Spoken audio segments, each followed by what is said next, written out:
Hello दोस्तों, मैं राजेंद्र कुमार मरकाम आप सभी का पुनः आज की इस वीडियो में हार्दिक स्वागत करता हूं, अभिनंदन करता हूं। आज जो है हम कक्षा 9वीं विषय विज्ञान के अंतर्गत अध्याय 2 पदार्थ की प्रकृति हम उसके व्यवहार के बारे में अध्ययन करेंगे। उसके अंतर्गत जो है हम आज विलयन के गुण, विलयन के प्रकार, तत्व और यौगिक के बारे में अध्ययन करेंगे। तो चलो आज के इस वीडियो को शुरू करते हैं। तो विलयन, सबसे पहले देखते हैं विलयन की परिभाषा। विलयन जो है दो या दो से अधिक शुद्ध पदार्थों के समांगी मिश्रण को कहते हैं। अर्थात दो या दो से अधिक शुद्ध पदार्थों के समांगी मिश्रण को ही हम क्या कहते हैं? विलयन कहते हैं। कुछ उदाहरण देता हूं मैं विलयन का, जैसे शक्कर का जल में विलयन, नमक का जल में विलयन और शरबत जो कि नींबू का रस शक्कर का जल में विलयन होता है। उसके बाद देखते हैं हम विलयन के गुण। कुछ जो है विलयन के निम्नलिखित गुण होते हैं, इसके बारे में हम पिछले वीडियोस में भी हम पढ़ चुके हैं। तो फिर देखते हैं एक बार इसको। विलयन के अवयवों को विलायक या एवं विलेय कहते हैं। विलयन के अवयवों को विलायक एवं विलेय कहते हैं। अब देखते हैं दूसरा गुण। विलायक एवं विलेय के कण संपूर्ण भाग में एक समान रूप से वितरित रहते हैं। मान के चलो हम नमक और पानी का विलयन बनाते हैं, तो उस विलयन में जो है नमक का स्वाद प्रत्येक स्तर पर हमको या प्रत्येक भाग पर हमको एक समान स्वाद प्रतीत होता है या स्वाद हमको मिलता है। अर्थात जो है नमक और विलायक के जो कण हैं या विलेय और विलायक के जो कण हैं संपूर्ण विलयन में एक समान रूप से वितरित रहते हैं। इसके पश्चात देखते हैं तीसरा गुण। विलयन के कणों ना तो छाना जा सकता है, ना ही वे तली में बैठते हैं। अर्थात विलयन के जो कण होते हैं, विलेय के कण और विलायक कण, ना तो इनको हम छान सकते हैं, ना ही ये इतने भारी होते हैं कि ये नीचे तली में बैठ जाएं। ये तली में भी नहीं बैठते हैं। इसके पश्चात देखते हैं चौथा गुण। विलयन के कण छोटे होने के कारण वे प्रकाश किरणें को नहीं फैलाते हैं। अर्थात जो है विलयन में उपस्थित विलेय के कण इतने छोटे होते हैं कि वे प्रकाश की किरण को जो है नहीं फैला पाते हैं, और जो है जिसके कारण प्रकाश का पथ जो है विलयन के अंदर में हमको दिखाई नहीं देता है। अब देखते हैं हम विलयन के प्रकार। किसके बारे में अध्ययन करेंगे? अब विलयन के प्रकार। किसी विलयन में विलेय पदार्थ की मात्रा के आधार पर या फिर किसी विलयन में घुलित विलेय पदार्थ की मात्रा के आधार पर हम विलयन को निम्नलिखित प्रकारों में क्या करते हैं? वर्गीकृत करते हैं। तो इसके अंतर्गत पहला आता है संतृप्त विलयन, फिर होता है असंतृप्त विलयन और एक होता है हमारा असंतृप्त विलयन। पहले देखते हैं हम संतृप्त विलयन की परिभाषा क्या होता है। किसी निश्चित ताप पर विलायक के निश्चित आयतन में और अधिक विलेय घोलना संभव नहीं हो तो वह विलयन संतृप्त विलयन कहलाता है। अर्थात हम इसको एक उदाहरण के माध्यम से समझते हैं। हम जो है एक कांच का बीकर लेंगे, ग्लास लेंगे, इसमें जो है हम सबसे पहले क्या लेंगे? एक निश्चित आयतन में क्या लेंगे? विलायक लेंगे। विलायक सार्वत्रिक विलायक या किसको कहते हैं? हम पानी को कहते हैं, जल को कहते हैं, जो सभी चीजों को अपने में घोलता है, मिलाता है, इसलिए उसको जल को हम सार्वत्रिक विलायक भी कहते हैं।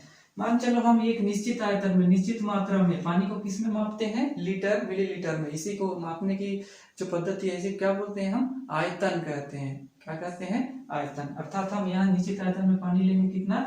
मान के चलो 100 मिलीलीटर ले लिए। कितना लिए? 100 मिलीलीटर। हम इसमें क्या मिलाते जाएंगे?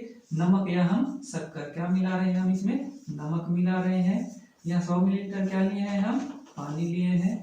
नमक को तब तक मिलाते जाएंगे तब तक जब तक कि वो नमक क्या ना हो जाए? घुलना बंद ना हो जाए। तब तक। कब तक?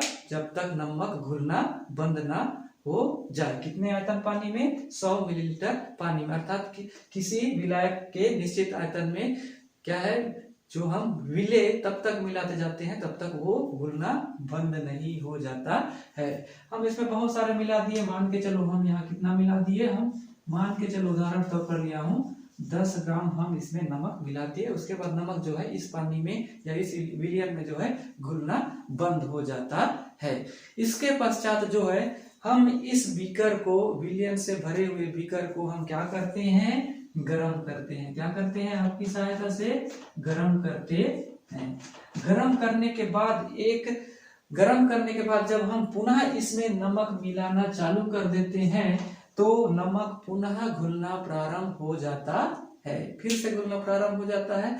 लेकिन अंत में अर्थात एक निश्चित ताप तक यह विलयन गर्म होने के बाद नमक घुलना जो है वो बंद हो जाता है। इसी अवस्था में नमक गर्म होने के बाद, एक निश्चित ताप तक गर्म होने के बाद नमक या विलय के घुलने की प्रक्रिया जब बंद हो जाती है, उस स्थिति में जो हमारे बीकर में विलयन बनता है या हमको प्राप्त होता है, उसी विलयन को हम क्या कहते हैं? संतृप्त विलयन कहते हैं। कौन सा विलयन कहते हैं? संतृप्त विलयन कहते हैं। ये तो हो गया हमारा संतृप्त विलयन। उसके बाद देखते हैं असंतृप्त विलयन क्या होता है। तो देखते हैं, किसी विलायक के निश्चित आयतन उसकी विलायक स्तर से कम विलय घुला हो तो वह विलयन असंतृप्त विलयन कहलाता है। यदि किसी विलायक में हम उसकी घुलनशीलता की क्षमता से कम क्या मिलाएंगे? विलायक मिला देंगे। चलो इसी उदाहरण से हम समझते हैं। हम यहाँ पर भी अब बीकर में क्या लिए हैं? हम 100 मिलीलीटर क्या लिए हैं? पानी लिए हैं। पानी क्या है? एक विलायक है। उसमें जो घुलता है उसको विलय कहते हैं और जो घोलता है उसको हम विलायक कहते हैं। अर्थात इसकी मान के चलो, इस पानी की घोलने की क्षमता कितनी है? मान के चलो नमक को घोलने की क्षमता है 100 ग्राम। अर्थात यह 100 मिलीलीटर पानी जो है 100 ग्राम जो है नमक को घोल सकता है। अर्थात इस 100 मिलीलीटर पानी में हम नमक कितना मिला देंगे? मान के चलो हम 90 ग्राम मिला देते हैं। अर्थात इस निश्चित आयतन के विलायक में इसकी घोलने की क्षमता से हम कम क्या मिला देते हैं? विलय मिला देते हैं। उस स्थिति में जो यहाँ पर विलयन बनता है उस विलयन को कहते हैं हम क्या? असंतृप्त विलयन कहते हैं। कौन सा विलयन कहते हैं? असंतृप्त विलयन कहते हैं। उसके बाद देखते हैं ये अति संतृप्त विलयन क्या होता है। वो जो है संतृप्त विलयन से संबंधित है।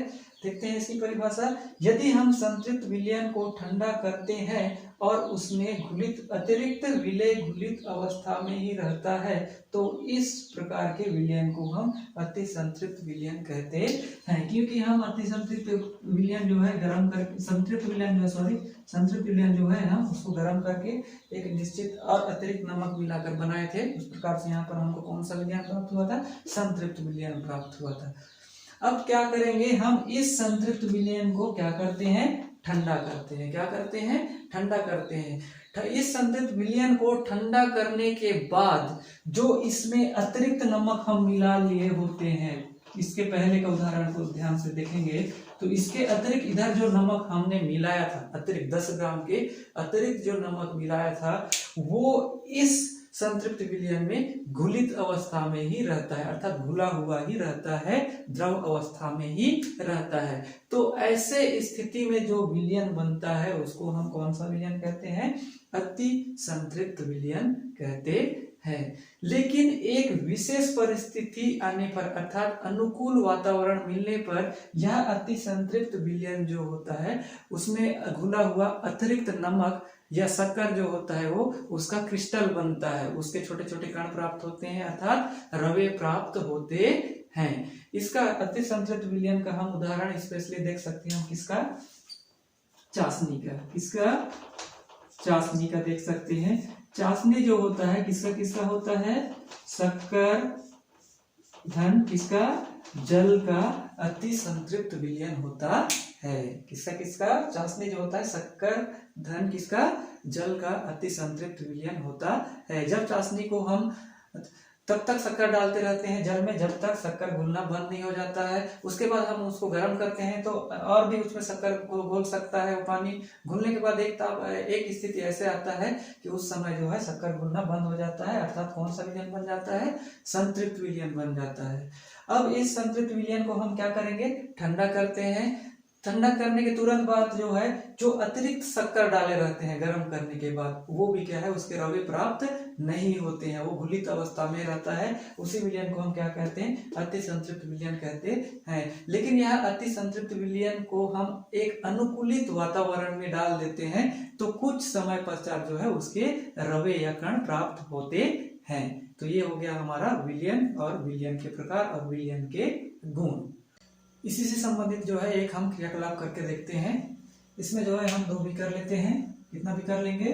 2 कांच का बीकर लेंगे। 2 बीकर ले लिए, जिनका नाम हम दे दिए क और ख। 2 बीकर ले लिए हैं। इन बीकर, दोनों बीकरों में हम कितना ml पानी लेंगे? यहाँ पर कितना ml पानी लेंगे हम? इसमें 100 मिलीलीटर पानी लेते हैं। इसमें भी कितना? 100 मिलीलीटर पानी लिए हुए हैं। अब इन दोनों बीकरों में जो है हम क्या डालते जाएंगे? एक बीकर के जो विलायक या पानी है उसमें हम क्या मिलाते जाएंगे? नमक मिलाते जाएंगे। और दूसरे बीकर में हम क्या मिलाएंगे? शक्कर मिलाएंगे। सबसे पहले तो दोनों में, इस पहले बीकर का नाम के बीकर में जो है 1 चम्मच नमक डालेंगे। उस पर दूसरे खा नंबर के जो बीकर में है 1 चम्मच क्या डालेंगे? हम शक्कर डालेंगे। उसके बाद घोलेंगे तो दोनों जो विलेय है इन विलायकों में क्या है? घुल जाएंगे। उसके पश्चात जो है पहला बीकर में नमक और दूसरे बीकर में शक्कर तब तक मिलाते जाते हैं जब तक एक निश्चित ताप तक घुलना बंद नहीं हो जाता है। तो उसके पश्चात देखते हैं कि इस बीकर में या इस बीकर में जो है दोनों में से किसी एक बीकर में कम विलेय घुला हुआ है, कम मात्रा में विलेय घुला, और दूसरे बीकर में जो है इनमें से किसी एक बीकर में जो है एक बीकर से अधिक क्या घुला है? विलेय पदार्थ घुला है। अर्थात इससे हम यह निष्कर्ष निकाल सकते हैं कि एक निश्चित ताप पर विभिन्न प्रकार के विलेय पदार्थों की घुलनशीलता या विलेयता जो होती है अलग अलग होती है। मेरा कहने का अर्थ है क्योंकि दोनों बीकर में हम 100 मिलीलीटर पानी ही लिए हैं, लेकिन पहले वाला हम क्या मिला रहे हैं? नमक। दूसरे में क्या मिला रहे हैं? शक्कर। विलेय पदार्थ दोनों जगह अलग अलग है, देखिए इसको ध्यान देना है ना। तो मान के चलो नमक जो है इसमें जो है ये नमक घुला हमारा कितना? मान के चलो यहाँ 10 ग्राम का ही उदाहरण लेता हूँ, 10 ग्राम घुला। उसके बाद इसको गर्म कर दिए तो इसमें 5 ग्राम और नमक घुला, मतलब टोटल कितना हो गया? 15 ग्राम नमक घुला। अर्थात कौन सा विलयन बना? संतृप्त विलयन बना। उसी प्रकार से यहाँ शक्कर को घोल रहे हैं हम। शक्कर को घोले तो हो सकता है यहाँ नॉर्मल अवस्थाएं में ये कितना ग्राम घुला? 15 ग्राम घुला। शक्कर कितना घुला? 15 ग्राम घुला। उसके बाद जब इसको हम गर्म किए तो उसके बाद इसमें मान के चलो फिर से कितना ग्राम घुला? 5 ग्राम और घुला। तो टोटल इसमें कितना ग्राम शक्कर घुला है? 20 ग्राम जो है शक्कर घुला हुआ है।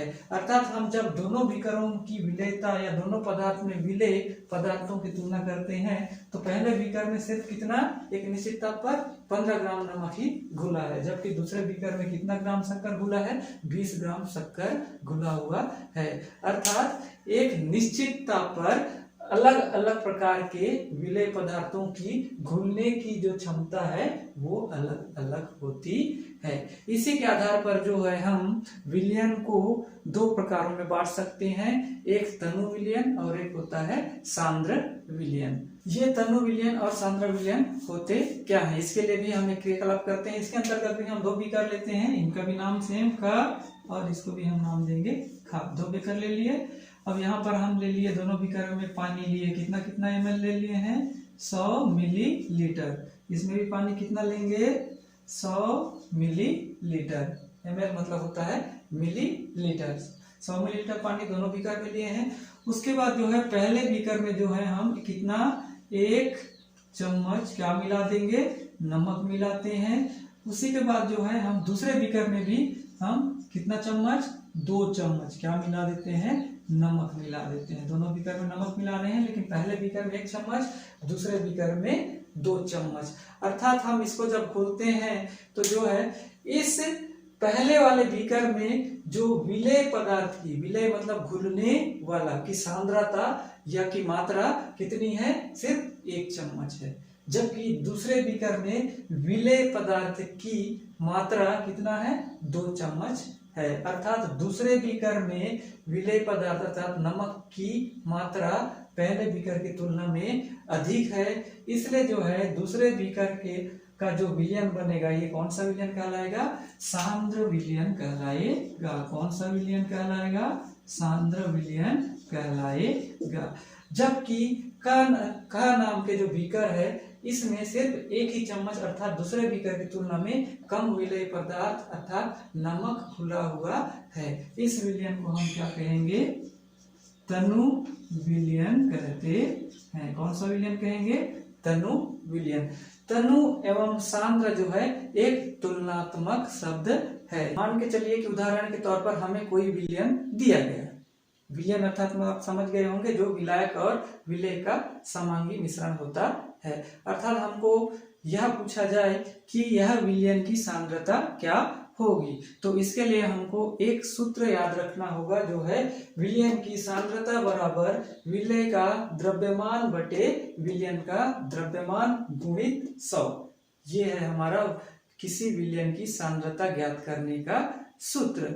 मान के चलो मैं यहाँ उदाहरण के तौर पर एक प्रश्न लिया हूं। उदाहरण के तौर पर है एक विलयन के 360 ग्राम विलायक जल में 40 ग्राम साधारण नमक विलेय है, विलयन की सांद्रता ज्ञात कीजिए।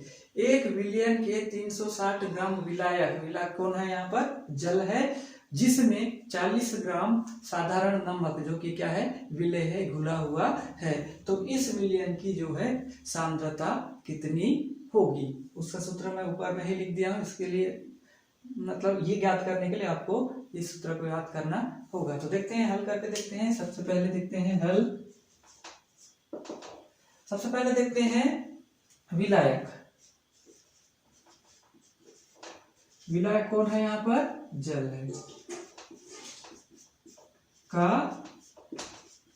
द्रव्यमान। इसका वजन कितना दिया है? कितना दिया है? 300 ग्राम दिया है। कितना? अच्छा 360 ग्राम। 360 ग्राम लिख दिया, मैं अंग्रेजी में लिख देता हूँ। 360 ग्राम हो गया ये। उसके बाद देखते हैं और क्या दिया है प्रश्न में? 40 ग्राम साधारण नमक विलेय है, अर्थात यहाँ लिखेंगे विलेय का द्रव्यमान। विलेय कौन है? साधारण नमक। कितना है उसका द्रव्यमान? 40 ग्राम। 40 ग्राम है। देखते हैं सूत्र में। देखो कि सूत्र में क्या क्या हमको किसका किसका वैल्यू डालना पड़ेगा, किसका किसका मान लगाना पड़ेगा। देखते हैं विलेय का द्रव्यमान। देखो विलेय का द्रव्यमान हमको दिया हुआ है। नीचे बोल रहा है किसका द्रव्यमान? विलयन का द्रव्यमान। प्रश्न में कहीं विलयन का द्रव्यमान दिया है क्या? यहाँ देखिए नहीं दिया है। ये विलायक का द्रव्यमान हमको बोला है क्या? विलयन का द्रव्यमान। हम जानते हैं कि विलयन किसके किसके मिलने से बनता है? विलयन जो है विलायक धन किसके? विलेय के मिलने से बनता है। अर्थात हमको विलयन का द्रव्यमान ज्ञात करने के लिए विलायक का द्रव्यमान और विलेय के द्रव्यमान को क्या करना पड़ेगा? जोड़ना पड़ेगा, तभी हमको विलयन का द्रव्यमान ज्ञात होगा। देखते हैं विलायक का द्रव्यमान कितना दिया है? 360 ग्राम। कितना है? 360 ग्राम। धन विलेय का द्रव्यमान कितना दिया है? 40 ग्राम। कितना? 40 ग्राम। तो कुल इसको जोड़ेंगे तो कितना आएगा? 400 ग्राम आएगा। कितना आएगा? 400 ग्राम। अर्थात विलयन का द्रव्यमान हमको कितना प्राप्त हुआ? 400 ग्राम प्राप्त हुआ। अब इसी विलयन के द्रव्यमान को जो है हमको सूत्र के इस जगह पर लगाना पड़ेगा। तो चलो सूत्र के अनुसार सीधा मान को रखते जाते हैं। सूत्र मैं ऊपर लिख दिया हूं, आप लोग ध्यान दीजिएगा। तो लिखता हूं सीधा विलयन की सांद्रता बराबर, सूत्र में है विलेय का द्रव्यमान। विलेय का द्रव्यमान देखते हैं कितना है? 40 ग्राम होता है। ग्राम को लिखने की जरूरत नहीं है। उसके पश्चात नीचे में देखते हैं विलयन का द्रव्यमान। विलयन का द्रव्यमान हमको कितना प्राप्त हुआ? 400 ग्राम प्राप्त हुआ। कितना? 400 ग्राम। गुणित सूत्र में क्या है? 100 है। तो इसको हल करके देखते हैं। इसका गुणा इसके साथ होगा। सबसे पहले तो ये इसको काट दीजिए। ऊपर में भी शून्य है, नीचे में भी शून्य है। एक ऊपर एक शून्य है तो नीचे का भी एक शून्य को काट दीजिए। तो बचा हमारा 4/40 गुणित 100। अब इसका गुणा कर देते हैं। कितना होगा? 400/40। फिर भी काट सकते हो इसको। शून्य से ऊपर में भी एक शून्य है तो नीचे भी एक शून्य कटेगा, बराबर शून्य कटेगा दोनों दिशाओं का। तो बचा कितना? 40। तो इस 40 को कितना से भाग देना है? 4 से। 4 एकम 4, ये 0 बचा 0। कितना विलयन की सांद्रता प्रतिशत कितना प्राप्त हुआ हमको? 10% प्राप्त होता है। अर्थात अब बात करते हैं थोड़ा सा मिश्रण के बारे में। मिश्रण जो कि बहुत से प्रकार के होते हैं। मिश्रण जो है 2 या 2 से अधिक प्रकार के पदार्थों के जो है मिलने से बने हुए होते हैं या अवयवों के मिलने से बने हुए होते हैं, जिनको जो है अलग अलग विधियों के द्वारा अलग या फिर पृथक किया जाता है। लेकिन उन मिश्रणों से पृथक किए गए पदार्थ की अंत में ऐसी स्थिति आती है कि उन पदार्थों को जो है पुनः हम 2 भागों में या 2 से अधिक भागों में हम विभाजित नहीं कर सकते हैं। तो अंत में जो हमको पदार्थ प्राप्त होता है, जिसको हम 2 से अधिक भाग में प्राप्त या बांट नहीं सकते हैं, उन पदार्थों को ही हम क्या कहते हैं? शुद्ध पदार्थ कहते हैं। इसी के आधार पर हम शुद्ध पदार्थ के प्रकार का अध्ययन करेंगे। रासायनिक संगठन के आधार पर जो है शुद्ध पदार्थ 2 प्रकार के होते हैं, जिसके अंतर्गत पहला देखते हैं तत्व या एलिमेंट्स। इसका परिभाषा देखते हैं। तत्व किसी पदार्थ का वह मूल रूप है जिसे किसी भी रासायनिक विधियों के द्वारा अन्य सरल पदार्थों में विभाजित नहीं किया जा सकता है। तत्व को किसी भी रासायनिक विधियों या अभिक्रियाओं के द्वारा 2 या 2 से अधिक अन्य सरल पदार्थों में नहीं बांटा जा सकता है। जैसे तत्व को इसलिए बांटा नहीं जा सकता क्योंकि जो तत्व होते हैं एक ही प्रकार के परमाणुओं से मिलकर बने होते हैं। किस प्रकार के परमाणुओं से? एक ही प्रकार के परमाणुओं से मिलकर बने होते हैं। जैसे मैं कुछ तत्वों के यहाँ उदाहरण लिखता हूँ: सोडियम, कॉपर, आयरन, ऑक्सीजन वगैरह। ये सभी क्या है? हमारे तत्व हैं। ये तत्व जो होते हैं, प्रत्येक तत्व जो, जैसे सोडियम तत्व देखते हैं तो ये पूरी तरह से किससे बना होगा?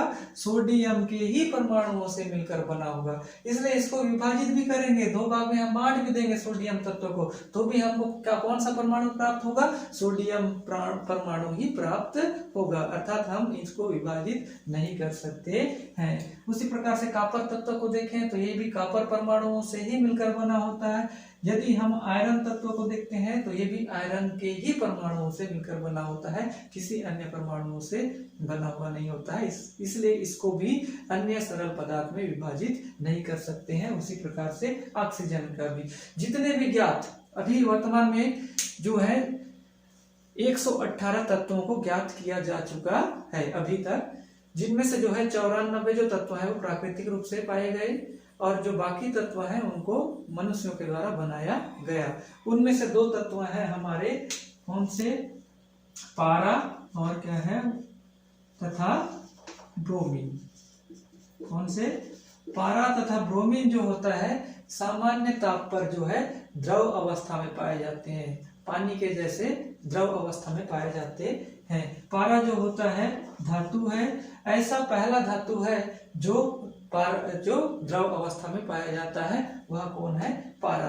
और जबकि ब्रोमीन कौन है? क्या होता है? अधातु होता है। ब्रोमीन क्या है? एक अधातु होता है जो द्रव अवस्था में पाया जाता है। तो और जो होते हैं तत्व, 11 तत्व जो होते हैं गैसीय अवस्था में पाए जाते हैं। कौन सी अवस्था में? गैस अवस्था में पाए जाते हैं। कुल 118 तत्वों में से जो अधिकांश तत्व होते हैं या ज्यादातर तत्व होते हैं ठोस अवस्था में पाए जाते हैं, कड़ा अवस्था में पाए जाते हैं। तो अब देखते हैं दूसरा हम यौगिक। किसके बारे में देखेंगे? हम यौगिक के बारे में देखते हैं, जिसको अंग्रेजी में हम क्या कहते हैं? कंपाउंड्स कहते हैं। इसकी परिभाषा देखते हैं। 2 या 2 से अधिक तत्वों के निश्चित अनुपात में रासायनिक संयोजन से बनते हैं यौगिक। यौगिक जो होता है इन तत्वों के कितने? 2 या 2 से अधिक तत्वों के निश्चित अनुपात में रासायनिक संयोजन के द्वारा क्या होते हैं? बनते हैं। जैसे इसका हम एक उदाहरण देखते हैं, किसका? पानी। पानी एक क्या है? यौगिक है।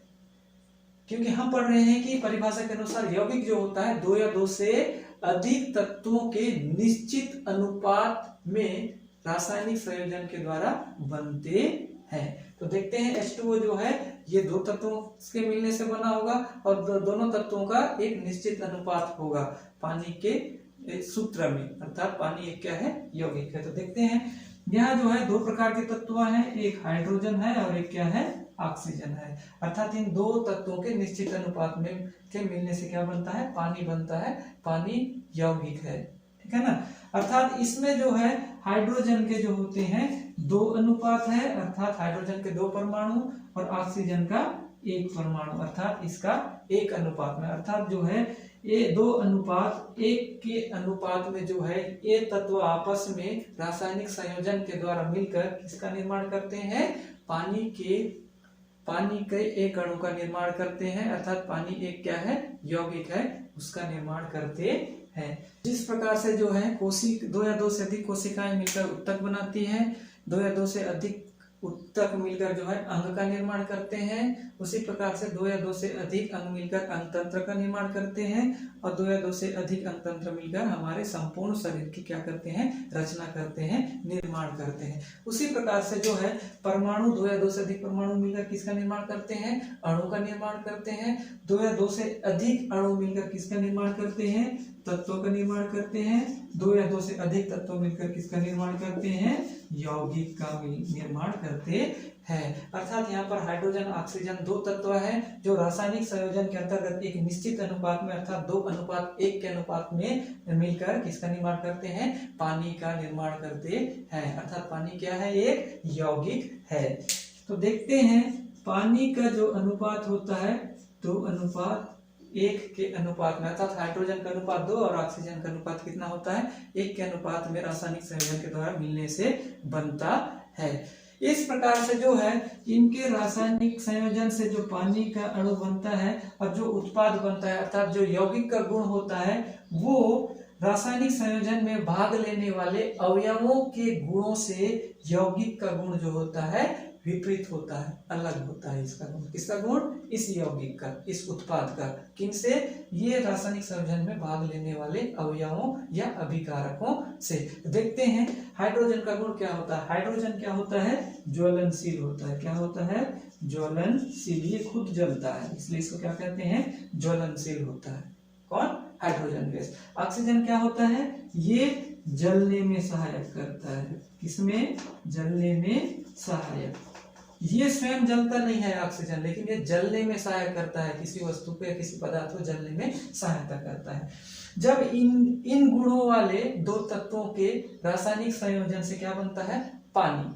अब पानी का गुण कैसा होगा, पानी जो होता है ना तो ये ज्वलनशील होता है ना ही ये जलने में सहायक होता है, बल्कि इसका गुण जो होता है इनके विपरीत होता है। बल्कि ये किसको, आग को बुझाता है। अर्थात जो है यौगिक का गुण जो है उनके तत्वों के गुणों से विपरीत होता है, अलग होता है। अर्थात जो है हम यदि यहाँ पर इस पानी के यौगिक के अवयवों की मतलब संगठन को ज्ञात करने का करें तो हम उसके लिए हम जल का विद्युत अपघटन विधि का प्रयोग करते हैं। विद्युत अपघटन विधि का प्रयोग करते हैं जिसके माध्यम से हम इस जल के यौगिक के अवयवों को हम अलग अलग कर सकते हैं। इसके लिए जो है हम सबसे पहले एक स्टैंड लेते हैं। स्टैंड लेते हैं। स्टैंड में जो है हम एक खाली प्लास्टिक की बोतल लेते हैं और खाली प्लास्टिक की बोतल की जो पेंदी होता है नीचे की ओर, उसको हम क्या कर देते हैं, काट के निकाल देते हैं। उसके बाद जो होता है इस प्लास्टिक के बोतल की मुंह की ओर, ढक्कन की ओर हम क्या लगा देते हैं, 2 छेद वाला क्या लगा देते हैं, कार्क लगा देते हैं, रबड़ का कार्क लगा देते हैं। रबड़ कार्क लगाने के बाद जो है हम इसमें 2 कार्बन के क्या डाल देते हैं, इलेक्ट्रोड लगा देते हैं। क्या लगाते हैं, कार्बन के इलेक्ट्रोड लगा देते हैं। उसके बाद जो है इसमें क्या डाल देते हैं, हम पानी डाल देते हैं। पानी लगभग यहाँ 2/3 भाग, इस प्लास्टिक के डब्बे के 2/3 भाग में हम क्या भर देते हैं, पानी भर देते हैं। उसके पश्चात जो है हम इसमें क्या मिला देते हैं, पानी के साथ साथ कुछ बूंदे जो है हम यहाँ पर सल्फ्यूरिक अम्ल मिला देते हैं जिसका रासायनिक सूत्र है H2SO4। कुछ बूंदे जो है सल्फ्यूरिक अम्ल हम इस पानी में मिला देते हैं। उसके पश्चात हम जो है 2 परख नली लेंगे। कितने परख नली लेंगे, 2 परख नली लेंगे। इन परख नली में जो है हम क्या भर देंगे, पैक हम पानी भर देंगे। क्या भर देंगे? दोनों परख नलियों में पानी भरते हैं और उस परख नलियों को उल्टा करके इन इलेक्ट्रोडों में इस प्रकार से फिट कर देते हैं कि इस परख नली का पानी जो पूरी तरह से भरा हुआ है वो नीचे की ओर नहीं आना चाहिए और इन परख नलियों में जो है एयर बबल अर्थात वायु या हवा के बुलबुले नहीं घुसना चाहिए। उसके बाद जो है इन इलेक्ट्रोडों को 9 वोल्ट की बैटरी से जोड़ दिया जाता है। तो तत्पश्चात देखते हैं कि इन परख नली एक परख नली का जो पानी है पूरी तरह से खत्म हो जाता है अर्थात उसका स्थान गैस ले लेता है और दूसरे परख नली में जो है एक परख नली जो है पूरी तरह से यहाँ पर गैस बन जाता है, जो पानी पूरी तरह से गैस में परिवर्तित हो जाता है और दूसरे परख नली में जो है यह गैस जो है आधी रह जाती है, आधा जो है इसमें पानी रहता है और आधा क्या रहता है? गैस बन गया रहता है। लेकिन कुछ समय पश्चात जो है इस परख नली का पानी भी पूरी तरह से किसमें बदल जाता है? गैस में बदल जाता है। उसके बाद इन दोनों परख नलियों में स्थित पानी का पूरी तरह से गैस में बदल जाने के बाद हम इनको या इनके मुंह को या परख नली के मुंह को हाथ की सहायता से बंद करके बाहर की ओर निकालते हैं और दोनों परख नलियों के मुंह पर हम क्या ले जाते हैं? जलती हुई माचिस की तीली ले जाते हैं।